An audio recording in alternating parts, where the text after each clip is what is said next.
குட்டீச்சவர் தாண்டினாலும் எவ்வளவு தவறு பண்ணாலும் வீட்டில் நம்ம கொடுக்கக்கூடிய காசை சிக்கனமா வச்சு நம்ம குழந்தைகளை பாதுகாத்து நம்மளுக்கு துணிமணியெல்லாம் துவைச்சு போட்டு கஞ்சி ஊற்றுவார் தாய்மார்.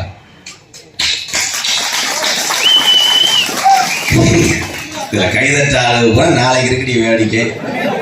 அங்கே வாங்க முட்டாட்டி ஏண்டா நீ கைதட்டாம ஏறி இருக்கு, நாளைக்கு வந்து ஏன்ட்டு தான் கஞ்சி குடிக்க வரணும். ஏன்னா காலங்கள் எல்லாமே மாறிடுச்சு. பெண்களுக்கெல்லாம் இன்னைக்கு எல்லா வேலையுமே சுலபம் தான். அப்பெல்லாம் ஒரு ஆட்டு உரல் இருக்கும், அந்த ஆட்டு உரலை கழுவுறதுக்கே ஒரு நாள் ஆகும். கோழி வேண்டுறோம், ஆடை போய் புழுக்க ஓட்டுறோம், ஊர்ல ஆட்டு உரலை அலசி அந்த அரிசியை போட்டு ஆட்டும் போது ஈரக்குள்ள அந்துவோம். கட்டாக்குன்னு அள்ளி 2 ஒம்பளை தள்ளி விடுங்க, திருச்சி பிடிச்சா ஆட்டி போறதுக்குள்ள புடிச்ச பசியோட கிடப்பேன். இப்பெல்லாம் அப்படி கிடையாது, சுச்சிதே கிரைண்டர்ல அப்படி அரிசியை போன